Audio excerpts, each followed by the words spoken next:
माननीय सदस्यहरू, राष्ट्रपतिको कार्यालयबाट विधेयक प्रमाणीकरण सम्बन्धी पत्र प्राप्त हुन आएको छ। म उक्त पत्रको बेहोरा जानकारी गराउँछु। संघीय संसदको दुवै सदनको बैठकबाट पारित भई नेपालको संविधानको धारा 113 को उपधारा 1 बमोजिम प्रमाणीकरणको लागि पेश हुन आएका देहाय बमोजिमका विधेयकहरू सम्माननीय राष्ट्रपति श्रीमती विद्यादेवी भण्डारीज्यूबाट नेपालको संविधानको धारा 113 को उपधारा 2 बमोजिम प्रमाणीकरण भएकोले सोको प्रमाणीकृत प्रतिहरू थान 2 यसै साथ संलग्न गरी पठाइएको बेहोरा अनुरोध गर्दछु।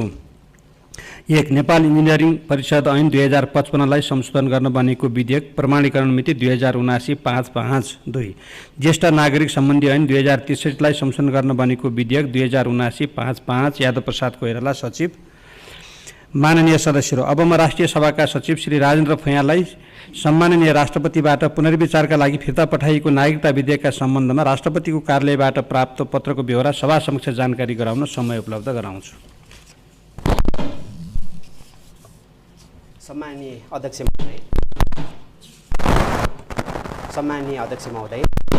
महोदयको अनुमतिले सम्माननीय राष्ट्रपतिबाट पुनर्विचारका लागि फिर्ता पठाइएको नागरिकता विधेयक 2079 का सम्बन्धमा राष्ट्रपतिको कार्यालयबाट प्राप्त पत्रको बेहोरा सभा समक्ष जानकारी गराउँछु। विषय: सम्माननीय राष्ट्रपतिज्यूको सन्देश। श्रीमान महासचिवज्यू, संघीय संसद सचिवालय, सिंहदरबार, काठमाडौँ। प्रतिनिधि सभाको सम्मत 2079 साल साउन 6 गतेका दिन बसेको बैठकबाट समेत पारित भई सम्माननीय सभामुखज्यूबाट प्रमाणित भई प्रमाणीकरणका लागि सम्माननीय राष्ट्रपतिज्यू समक्ष पेश भएको नेपाल नागरिकता ऐन 2063 लाई संशोधन गर्न बनेको विधेयकको सन्दर्भमा यो पत्र लेखिँदैछ। प्रमाणीकरणका लागि प्रस्तुत हुन आएको नेपाल नागरिकता ऐन 2063 लाई संशोधन गर्न बनेको विधेयकमा नेपालको संविधान बमोजिम नागरिकता प्राप्ति सम्बन्धी विषयमा संघीय संसदबाट पुनः गहन अध्ययन, छलफल, विमर्श र विश्लेषणसहित पुनर्विचार हुन वाञ्छनीय भएकाले सम्माननीय राष्ट्रपति श्रीमती विद्यादेवी भण्डारीज्यूबाट नेपालको संविधानको धारा 113 को उपधारा 3 बमोजिम सन्देशसहित यो विधेयक प्रतिनिधि सभामा फिर्ता पठाउने निर्णय भएकाले नेपालको नागरिकता ऐन 2063 लाई संशोधन गर्न बनेको विधेयकको मस्यौदा यसै साथ पठाइएको बेहोरा सादर अनुरोध छ। नेपाल नागरिकता ऐन 2063 लाई संशोधन गर्न बनेको नेपाल नागरिकता पहिलो संशोधन ऐन 2079 विधेयकका सम्बन्धमा संघीय संसद, प्रतिनिधि सभा र राष्ट्रिय सभाबाट पारित भई मिति 2079-4-16 मा नेपालको संविधानको धारा 113 को उपधारा 1 बमोजिम प्रमाणीकरणका लागि प्रस्तुत हुन आएको नेपाल नागरिकता ऐन 2063 लाई संशोधन गर्न बनेको नेपाल नागरिकता पहिलो संशोधन ऐन 2079 को विधेयकको देहायको सन्देश सहित नेपालको संविधानको धारा 113 को उपधारा 3 बमोजिम प्रतिनिधि सभामा फिर्ता पठाएको छु। क. प्रतिनिधि सभा मार्फत सम्मानित संघीय संसद समक्ष जानकारी, अध्ययन र विमर्शका लागि सन्देश। 1. नेपालको संविधानको भाग 2 धारा 10 देखि 15 अन्तर्गत नेपालको नागरिकता प्राप्त गर्न योग्य हरेक नेपाली नागरिकले सहज र सरल ढङ्गबाट नेपाली नागरिकताको प्रमाणपत्र प्राप्त गर्न समुचित कानुनी प्रबन्ध गर्नु राज्यको दायित्व हो। संविधानद्वारा सुनिश्चित गरिएको मौलिक अधिकार सम्पन्न एवं कर्तव्यबोध युक्त नागरिकबाट नै मुलुकको राष्ट्रियता, राष्ट्रिय एकता, सार्वभौम सत्ता तथा राष्ट्रिय अखण्डतालाई सुदृढ बनाउने संविधान निर्दिष्ट उद्देश्य हासिल हुने भएकाले नागरिकता प्राप्तिको प्रक्रिया प्रत्येक नेपालीको आत्मसम्मान तथा राष्ट्रको एकतासँग गहिरो गरी गाँसिएको संवेदनशील विषय हो। सार्वभौम संसदबाट विषयवस्तुको गम्भीरतालाई मनन गरी नागरिकताको प्राप्ति, समाप्ति एवं पुनर्प्राप्तिको प्रक्रिया स्पष्ट प्रावधानहरू व्यवस्थित गर्नुका साथै नागरिकता प्राप्त हुने क्रममा यदाकदा देखिन सक्ने बाधा अडचनहरू समेत सम्बोधन हुन यथोचित कानुनको निर्माण गरिनु व्यवस्थापिकीय कर्तव्य नै हो। संविधानको धारा 10 मा कुनै पनि नेपाली नागरिकलाई नागरिकता प्राप्त गर्ने हकबाट वञ्चित नगरिने सुनिश्चितता गरिएको हुनाले कानुनको तत्काल आवश्यकता रहेको बारेमा कुनै प्रकारको सन्देह वा दुविधा रहेको छैन। 2. जननिर्वाचित संविधान सभाद्वारा जारी गरिएको नेपालको संविधान बमोजिम नागरिकता प्राप्तिका सम्बन्धमा बन्नुपर्ने पहिलो संघीय ऐन भएकाले प्रस्तुत विधेयकको पृष्ठभूमिमा इतिहासदेखि वर्तमानसम्म विभिन्न समयमा जारी भएका संविधान तथा कानुनद्वारा नागरिकता सम्बन्धी विषयमा गरिएका व्यवस्थालाई सारांशमा स्मरण गर्नु उपयुक्त हुन्छ। योग्य नेपाली नागरिकले नेपाल सरकारको सम्बन्धित निकायबाट नागरिकताको इजाजत पत्र, प्रमाणपत्र प्राप्त गर्न सक्ने गरी विक्रम सम्वत 2009 सालमा पहिलो नागरिकता ऐन जारी भएको देखिन्छ। उक्त ऐन अन्तर्गत नेपाल राज्यको बासिन्दाबाट नेपालमै जन्मेको बाबु वा आमा मध्ये एकजना नेपालमा जन्म भई नेपालमा नै स्थायी वासस्थान कायम गर्ने उद्देश्य लिएर सपरिवार बसोबास गर्दै आएको र नेपाली पुरुषसँग कानुन एवं रीतपूर्वक वैवाहिक सम्बन्ध भएको विदेशी महिला नेपालको नागरिक ठहर हुने प्रावधान उल्लेख भएको पाइन्छ। विक्रम सम्वत 2019 सालमा नागरिकता सम्बन्धी विषयलाई संविधानमा समेटी त्यस अन्तर्गत 2020 सालमा जारी भएको नागरिकता सम्बन्धी नेपाल कानुनलाई पुनः व्यवस्था गर्न बनेको ऐनले नागरिकता प्राप्तिलाई पितृत्वमा केन्द्रित गर्दै मूलतः पुरानै ऐन बमोजिमका आधार लिएर वंशज, जन्मसिद्ध र अङ्गीकृत भनी वर्गीकरण गरेको देखिन्छ। उक्त ऐनमा 2032 सालमा संविधान संशोधनबाट वंशज र जन्मसिद्ध नागरिकताका प्रावधानहरू यथावत राखी कुनै विदेशी व्यक्तिले रीतपूर्वक प्राप्त गर्न सक्ने नेपालको अङ्गीकृत नागरिकताका सम्बन्धमा नयाँ व्यवस्था लागू भयो। यस बमोजिम नेपाली उत्पत्तिको व्यक्तिको हकमा 2 वर्ष, नेपाली नागरिकसँग वैवाहिक सम्बन्ध भएको विदेशी स्वास्नी मानिसको हकमा कम्तीमा 5 वर्ष र सो बाहेक अरूको हकमा कम्तीमा 15 वर्षको अवधिसम्म नेपालमा बसोबास गरेको शर्त पूरा भएपछि अङ्गीकृत नागरिकता प्राप्त हुन सक्ने प्रावधान कायम गराइएको देखिन्छ। यस सन्दर्भमा नागरिकता बारे हाम्रो अभ्यासका ऐतिहासिक पक्षमाथि पर्याप्त विवेचना हुनु आवश्यक देखिन्छ। 3. ऐतिहासिक जनआन्दोलन पश्चात मुलुकको सार्वभौम सत्ता नेपाली जनतामा निहित रहने लोकतन्त्रको शाश्वत मान्यता अवलम्बन गर्दै 2047 सालमा जारी नेपाल अधिराज्यको संविधानले नागरिकताका सम्बन्धमा पुरानै कानुनी प्रचलन र अभ्यासलाई नै अपनाएको देखिन्छ। उक्त संविधानको भाग 2 धारा 8, 9 र 10 ले वंशजको नागरिकतालाई पूर्ण रूपले पितृत्वको आधारमा केन्द्रित गरी वैवाहिक अङ्गीकृत नागरिकताको हकमा धारा 9, 5 बमोजिम नेपाली नागरिकसँग वैवाहिक सम्बन्ध भएकी विदेशी महिलाले विदेशको नागरिकता त्याग्ने कारबाही चलाएपछि नेपालको नागरिकता प्राप्त गर्न सक्ने व्यवस्था गरेको पाइन्छ। नेपाल अधिराज्यको संविधान 2047 अन्तर्गत निर्वाचित विभिन्न सरकारहरूद्वारा नागरिकता प्राप्ति उप जनस्तरमा विद्यमान सवालहरूको उपयुक्त ढङ्गले समाधान गर्न उच्च स्तरीय नागरिकता आयोग र नागरिकता आयोग सुझाव कार्यान्वयन समिति गठन भएका थिए, जसको प्रतिवेदन समेतका आधारमा विक्रम सम्वत 2056 5 24 गते तत्कालीन प्रतिनिधि सभामा नेपाल नागरिकता ऐन 2020 लाई 6औं संशोधन गर्न विधेयक दर्ता भएको देखिन्छ। प्रतिनिधि सभाले छलफल गरी 2057 जेठ 29 गते पारित गरेको उक्त विधेयक राष्ट्रिय सभाबाट अस्वीकृत भएकोमा प्रतिनिधि सभाबाट पुनः पारित भई अर्थ विधेयकको रूपमा राष्ट्र प्रमुख समक्ष प्रमाणीकरणका लागि 2057 8 16 मा पेश भएको देखिन्छ। तत्कालीन संविधानले राष्ट्र प्रमुखलाई गम्भीर कानुनी वा संवैधानिक प्रश्नमा सर्वोच्च अदालतबाट राय लिन सक्ने अधिकार प्रदान गरेको सन्दर्भ समेतका आधारमा उक्त विधेयकले ऐनको रूप ग्रहण गर्न नसकेको विदितै छ। यसबीचमा नागरिकताका कतिपय उचित सवालहरू थाती रहँदै आएको पक्ष पनि सार्वजनिक जानकारीमा उपलब्ध रहेकै छ। 4. नेपाली जनताको बलिदानीपूर्ण सङ्घर्षको प्रतिफलस्वरूप मुलुक सङ्घीय लोकतान्त्रिक गणतन्त्रको युगमा प्रवेश गरिसकेपछि नागरिकता सम्बन्धी पुराना प्रश्नहरूका साथै लैङ्गिक समानताको दृष्टिकोणबाट नागरिकतालाई हेरिनुपर्ने तथा बदलिदो आर्थिक सामाजिक परिस्थितिका कारण उत्पन्न भएको नागरिकता सम्बन्धी गम्भीर प्रश्नहरूलाई सम्बोधन गर्नुपर्ने दायित्व मुलुकका सामु उपस्थित भएका छन्। नेपाली नागरिकहरू विभिन्न पेशागत तथा व्यावसायिक कारणले विश्वका विभिन्न मुलुकहरूमा पुगी आफ्नो कर्मदेशको नागरिकता लिए पनि जन्मभूमिप्रतिको दायित्वबोधले नेपालमा कुनै न कुनै प्रकारको संलग्नता कायम राख्ने उद्देश्यका लागि संविधानको धारा 14 बमोजिम सङ्घीय कानुन निर्माण हुनु अनिवार्य भएको छ।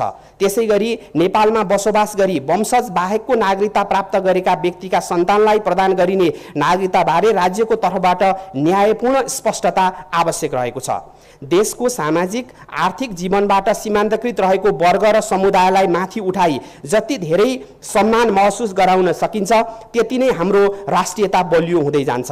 भविष्यमा परिवेश अझ बदलिँदै जाँदा तदनुरूपका नयाँ सवालहरू उत्पन्न हुँदै जाने भएकाले हाम्रो आजको दायित्व इतिहासदेखि कायम कायम रहेका कतिपय पक्षमा न्यायोचित सुधार गरी नागरिकको जीवनलाई सहज बनाउनु हो। तसर्थ सार्वभौम जनताका प्रतिनिधिहरू समक्ष नागरिकताबारे हाम्रो उतार चढावयुक्त इतिहासको वस्तुनिष्ठ समीक्षा गर्दै वर्तमानका लागि त्यसबाट उत्सृजित शिक्षा एवं भविष्यका लागि मार्गदर्शन समेत स्थापित हुने गरी कानुनको निर्माण गर्न जनअपेक्षा एवं संवैधानिक दायित्वतर्फ सम्मानित सदनको यथेष्ट ध्यान आकर्षित हुनु आवश्यक छ।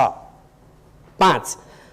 यस क्रममा नेपाल नागरिकता ऐन 2063 ले नागरिकताको केही ज्वलन्त सवालहरूको सम्बोधन गर्ने प्रयास गरेको देखिन्छ। कानुनको समयानुकूल सुधार एवं संशोधन नियमित चलिरहने प्रक्रिया नै भए तापनि कानुनप्रति सार्वभौम जनताको अपनत्व फराकिलो बनाउन जनताकै समक्ष यस्ता हरेक सुधार एवं संशोधनको औचित्य साबित हुनु आवश्यक पर्दछ। संविधान सभाबाट नयाँ संविधान जारी भएको अवस्था समेतलाई विचार गर्दै विक्रम सम्वत 2075 सालमा प्रतिनिधि सभाले नेपाल नागरिकता ऐन 2063 लाई संशोधन गर्न बनेको विधेयक दर्ता गरी राज्य व्यवस्था तथा सुशासन समितिबाट प्रतिवेदन समेत सार्वजनिक भएको तथ्य सबैको जानकारीमा छ। करिब 3 वर्ष प्रतिनिधि सभामा रहेको उक्त विधेयकले कानुनको स्वरूप ग्रहण गर्न नसक्दा नागरिकता प्राप्तिका सवालहरूलाई तत्काल सम्बोधन गर्न आवश्यक देखिएकाले उक्त विधेयक र हाल प्रस्तुत विधेयककै समेत कतिपय प्रावधानहरू समान रहेको नेपाल नागरिकता पहिलो संशोधन अध्यादेश 2078 साल जेठ 9 गते जारी भएको स्मरणीय छ। लोकतान्त्रिक विधि निर्माण प्रक्रियामा सरकारद्वारा तत्काल जारी हुनुपर्ने भनी मन्त्री परिषदको निर्णयको आधारमा प्रधानमन्त्रीद्वारा सिफारिस गरिएको कुनै पनि अध्यादेशको औचित्य केवल जननिर्वाचित संसदबाट मात्र परीक्षण हुन सक्दछ। प्रधानमन्त्रीद्वारा विधिवत प्रस्ताव गरिएको अध्यादेशलाई राष्ट्राध्यक्षले अध्ययन गरी पुनर्विचार गर्ने व्यवस्था संविधानबाट निर्दिष्ट नभएको हुनाले त्यस प्रक्रियाका बारेमा सार्वभौम संसदबाट मात्र समीक्षा वा पुनरावलोकन हुन सक्ने लोकतान्त्रिक एवं संवैधानिक अभ्यास रहिआएको छ। विक्रम सम्वत 2075 सालमा प्रतिनिधि सभामा पेश भएको नागरिकता विधेयक उपर छलफल जारी रहेको समेतका विषयगत एवं प्रक्रियागत कारणहरू औल्याउँदै सम्मानित सर्वोच्च अदालतको आदेशबाट उक्त अध्यादेश निष्क्रिय भई हाल सो सम्बन्धी रिट खारिज भइसकेको भए तापनि पूर्ण फैसला आउन बाँकी देखिन्छ। विधेयकका रूपमा प्रस्तुत अध्यादेशका रूपमा जारी ती व्यवस्थाले पनि नागरिकता प्राप्तिका बारेमा उठेका केही गम्भीर सवालहरूलाई सम्बोधन गर्न बाँकी नै रहेको देखिन्छ। विक्रम सम्वत 2075 सालमा प्रस्तुत भएको नागरिकता विधेयक उपर प्रतिनिधि सभामा राज्य व्यवस्था तथा सुशासन समितिले सहमति जुटाएको भनिएको प्रतिवेदनलाई सम्मानित सदनमा छलफल गरी सार्वभौम जनताका सामुन्ने राखिदिनु उपयुक्त हुन्छ। 7. आमाको नामबाट सन्तानले सम्मानपूर्वक नागरिकता प्राप्त गर्नु आमा र सन्तान दुवैको नैसर्गिक अधिकार हो। सन्तानले नागरिकता प्राप्त गर्ने प्रक्रियामा प्रजननसँग सम्बन्धित आमाको मौलिक हक, गोपनीयता, निजी जीवन, आत्मसम्मान र गरिमा संविधान बमोजिम सुरक्षित गरिनुपर्छ। योग्य नेपाली नागरिकले नागरिकता प्राप्त गर्न असमर्थ भएकै कारण संविधान प्रदत्त अधिकारको उपयोग र कर्तव्यको पालना गर्नबाट वञ्चित हुनु हुँदैन। संघीय लोकतान्त्रिक गणतन्त्रलाई संस्थागत गर्न सुदृढ नागरिक एकता नै पहिलो र अनिवार्य शर्त भएको हुनाले नागरिकताको माध्यमबाट राष्ट्रिय एकतामा प्राप्त हुने सामर्थ्यलाई मध्यनजर गरी यी प्रश्नमाथि अत्यन्तै गम्भीरतापूर्वक चिन्तन र विमर्श हुनु आवश्यक छ। प्रतिनिधि सभा मार्फत सम्मानित संसद समक्ष ध्यानाकर्षणको सन्देश। 1. संविधानको धारा 10(2) बाट नेपालमा प्रादेशिक पहिचान सहितको एकल संघीय नागरिकताको व्यवस्था गरिएकोमा प्रमाणीकरणका लागि प्रस्तुत विधेयकको कुनै पनि प्रावधानले प्रादेशिक पहिचानलाई सम्बोधन गरेको देखिँदैन। संविधानको धारा 11 को उपधारा 6, 7, 8 अन्तर्गत सबै प्रकारका अङ्गीकृत नागरिकता प्राप्त गर्न सोही धाराको उपधारा 9 बमोजिम सम्मानार्थ नागरिकता प्राप्त गर्न तथा धारा 13, 14 र 15 बमोजिम नागरिकताका प्रावधान सक्रिय हुन संघीय कानुन आवश्यक पर्ने बेहोरा तत्त धारा र उपधाराहरूमा उल्लेखित देखिन्छ। वर्तमान संविधान अन्तर्गत नागरिकताको बारेमा जारी हुनुपर्ने पहिलो ऐन भएको हुनाले संविधान प्रदत्त सबै किसिमका नागरिकताका प्रावधानहरूको तथा नागरिकता सम्बन्धी हाल प्रचलनमा रहेका कानुनको समेत प्रस्तुत विधेयकबाट नै संविधान सम्मत व्यवस्थापन गरिनुपर्ने विषयमा सम्मानित सदनको ध्यानाकर्षण हुनु उपयुक्त देखिन्छ। 2. संविधानको धारा 11 सहित अङ्गीकृत नागरिकताको सवालमा विश्वका विभिन्न मुलुकको व्यवस्था तथा असल अभ्यासको अध्ययन र अवलोकन गरी त्यसलाई हाम्रो मुलुकको सापेक्षतामा सम्बोधन हुने गरी सार्वभौम नेपाली जनताका प्रतिनिधिहरूको यथेष्ट ध्यानाकर्षण हुनु आवश्यक देखिन्छ। हाल अवलम्बन गरिँदै आएको अङ्गीकृत नागरिकता प्रणाली नै हाम्रो असल अभ्यास र यथार्थ हो भने यसका बारेमा सोही अनुरूपको साझा धारणा निर्माण गरी नागरिकताको सन्दर्भमा बारम्बार उठ्ने बहसलाई स्थायी रूपमा समाधान गर्न दृष्टि पुग्नु पर्दछ। 3 अङ्गीकृत नागरिकताकै सन्दर्भमा विक्रम सम्वत 2032 सालमा लागू गरिएको व्यवस्था लामो समयसम्म कायम रहन नसकेको देखिनुका पछाडि के कस्ता कारणहरू विद्यमान थिए भन्ने पर्याप्त अध्ययन भएको खण्डमा त्यसले प्रस्तुत विधेयकलाई र भविष्यमा हुने नागरिकता सम्बन्धी कानुनी सुधारको प्रयासलाई समेत ठूलो मद्दत गर्ने देखिन्छ।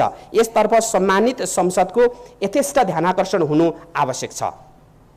नेपाल सरकारका सम्बद्ध निकायहरूले समेत यसबारेमा खोज अनुसन्धान गरी व्यवस्थापिकालाई समेत सहयोग गर्न सक्ने अवस्था रहेको तर्फ पनि उत्तिकै ध्यान आकृष्ट हुनु आवश्यक देखिन्छ। 4 वर्तमान विधेयकको विषयवस्तुलाई लैङ्गिक समानताको दृष्टिबाट हेरिँदा यसमा प्रशस्त छलफल र सुधारका सम्भावनाहरू देखिन्छन्। आमाको नामबाट सन्तानलाई प्राप्त हुने नागरिकताका सन्दर्भमा प्रस्तुत विधेयकले नेपाल नागरिकता ऐन 2063 को दफा 3 मा संविधान बमोजिम निम्न अनुसारका उपदफाहरू समेत थप्न प्रस्ताव गरेको देखिन्छ। उपदफा 5 नेपालको नागरिक आमाबाट नेपालमा जन्म भई नेपालमा नै बसोबास गरेको र बाबुको पहिचान हुन नसकेको व्यक्तिले वंशजको आधारमा नेपालको नागरिकता प्राप्त गर्नेछ। उपधारा 6 उपदफा 2 मा जुनसुकै कुरा लेखिएको भए तापनि विदेशी नागरिकसँग विवाह गरेकी नेपाली महिला नागरिकबाट नेपालमा जन्म भएको व्यक्तिले नेपालको नागरिकता लिँदाका बखत निजको आमा र बाबु दुवै नेपाली नागरिक रहेछन् भने नेपालमा जन्मिएको त्यस्तो व्यक्तिले वंशजको नागरिकता प्राप्त गर्नेछ। उपदफा 7 उपदफा 5 बमोजिम नागरिकता प्राप्त गरेको कुनै व्यक्तिको बाबु विदेशी रहेको ठहरिएमा त्यस्तो व्यक्तिले वंशजको आधारमा प्राप्त गरेको नागरिकता कायम रहने छैन र निजको बाबुको नागरिकताको आधारमा विदेशी मुलुकको नागरिकता प्राप्त नगरेको भनी तोकिए बमोजिम सो घोषणा गरी वंशजको आधारमा प्राप्त गरेको नागरिकताको प्रमाणपत्र बुझाएमा अङ्गीकृत नागरिकता प्राप्त गर्नेछ। यी प्रावधानलाई कार्यात्मक रूप दिने प्रयोजनका लागि नेपाल नागरिकता ऐन 2063 को दफा 8 मा आमा र नागरिकता प्राप्त गर्ने व्यक्तिको अलग अलग सो घोषणा तोकिएको ढाँचामा हुने व्यवस्था उप ध्यान आकृष्ट हुनु आवश्यक देखिन्छ। 5 बालबालिकालाई परिवार र राज्यबाट जन्म दर्ता पहिचान सहितको नामाकरण शिक्षा स्वास्थ्य पालन पोषण उचित स्याहार लगायतका अधिकार प्राप्त हुने विषयलाई संविधानको धारा 39 ले मौलिक हकको रूपमा परिभाषित गरेको छ। जन्म दर्ता र नामाकरण नागरिकताको प्राप्तिसँग प्रत्यक्ष रूपले जोडिएका हुन्छन्। बालबालिकाको जन्म र पालन पोषणमा आमा र बाबु दुवैको भूमिका हुनुपर्ने भए तापनि सामाजिक आर्थिक संरचनागत एवं भवितव्य जस्ता कारणबाट कतिपय बालबालिकाहरू एकल अभिभावकत्व अन्तर्गत रहनुपर्ने अवस्था छ भने आजको विज्ञान र प्रविधिले एकल मातृत्वलाई समेत सम्भव बनाएको पक्षलाई समेत ध्यान दिएर हेरिनु आवश्यक भएको छ। 6 आमाको नामबाट नागरिकता प्राप्त हुने विषयलाई हाम्रो संविधानका विभिन्न प्रावधानहरूको सापेक्षतामा हेर्न सकिन्छ। संविधानको धारा 38 ले महिलालाई लैङ्गिक विभेद बिना समान वंशीय हकको साथै सुरक्षित मातृत्व र प्रजननको स्वास्थ्यको दृष्टि विशिष्ट अधिकार तथा पारिवारिक मामिलामा दम्पतिको समान हक हुने व्यवस्थालाई मौलिक अधिकारको रूपमा सुनिश्चित गरेको विषय मनन गर्नु सबैभन्दा महत्त्वपूर्ण हुन आउँछ। प्रजनन र मातृत्वलाई संविधानले आमाको मौलिक हक मानिसकेपछि नागरिकताका लागि ऐनद्वारा खोजी गरिने बाबुको बारेमा सो घोषणाले एकातिर संविधानसँग तारतम्यता कायम गर्नुपर्छ भने अर्कोतिर यसले आमाको आत्मसम्मानमाथि के कति न्याय गर्न सक्छ भन्ने प्रश्न झनै गम्भीर र विचारणीय हुन जान्छ। यो प्रश्न संविधानको धारा 16 लाई सँगै राखेर गरिएको खण्डमा अझ प्रासङ्गिक र प्रष्ट हुन सक्दछ। यस धाराले हरेक नागरिकलाई सम्मानपूर्वक बाँच्न पाउने मौलिक हक सुनिश्चित गरेको छ। यसमा कुनै अपवाद लागू हुन नसक्ने तर्फ समेत सम्मानित संसदको ध्यानाकर्षण हुनु आवश्यक छ। 7 नेपालको नागरिकता प्राप्त गर्न योग्य व्यक्तिको जन्म राज्यका कानुनी प्रबन्ध वा तिनले परिकल्पना गरेका सीमा वा हाम्रा स्थापित सामाजिक सामाजिक मान्यताका आधारमा मात्रै भएको छैन। कतिपय प्रजनन अन्यायपूर्ण एवं शोषणयुक्त सम्बन्धबाट समेत भएको देखिने हुँदा ती सबै आधारलाई यहाँ उल्लेख गर्नु संवेदनशीलता एवं सभ्यताका दृष्टिले पनि उपयुक्त हुँदैन। हाम्रो संविधानको लैङ्गिक समानता सम्बन्धी मार्गदर्शन बमोजिम आमाको नामबाट प्राप्त हुने नागरिकतामा आमालाई नै केन्द्रमा राखिने गरी पुनर्विचार हुनु सान्दर्भिक हुन्छ। प्रजननबारे आमाको गोपनीयतालाई आफ्नै सन्तानले नागरिकता प्राप्त गर्ने क्रममा सन्तान र राज्यका निकाय सामु बाबुका बारेमा सो घोषणाबाट अभिलेखीकरण गरिँदा महिलामाथि लामो समयदेखि हुँदै आएका सबै प्रकारका विभेद अन्त्य गर्न हामीले गरेका सङ्घर्षहरू निष्फल भएर जाने त होइनन् भन्ने प्रश्नले हामी सबैलाई घचघच्याउन आवश्यक छ। तसर्थ नियमावलीमा छोड्न लागिएको सो घोषणा सम्बन्धी व्यवस्थालाई ऐनबाट नै आमा र सन्तान दुवैप्रति सम्मान र न्याय हुने गरी पुनर्विचार हुन सम्मानित सदनको ध्यानाकर्षण हुनु आवश्यक देखिन्छ। 8 अत प्रस्तुत विधेयकका सन्दर्भमा आवश्यक पुनर्विचार गरियोस् भन्ने उपर्युक्त सन्देश सहित नेपालको संविधानको धारा 113 को उपधारा 3 बमोजिम प्रतिनिधि सभामा फिर्ता गरिदिएको छु। नागरिकता सम्बन्धी सङ्घीय कानुन आवश्यक भएको पक्षलाई मनन गर्दै उल्लेखित विषय उप सम्मानित सदनमा गहन छलफल गरी प्राप्त भएका निष्कर्ष सहित विधेयकमा आवश्यक सुधार गरी पुनः प्रमाणीकरणका लागि पेश हुने अपेक्षा गर्दछु भन्ने बेहोरा सम्माननीय राष्ट्रपतिज्यूबाट निर्णय भएकाले प्रेषित गरेको छु। आज्ञाले यादव प्रसाद कोइराला, सचिव। धन्यवाद। सामान राम्रो छ, ढुक्क हुनुहोस्। थाहा छ त्यसैले त यही लिन आएको। गुणस्तरीय प्लम्बिङको भरपर्दो नाम मार्बल।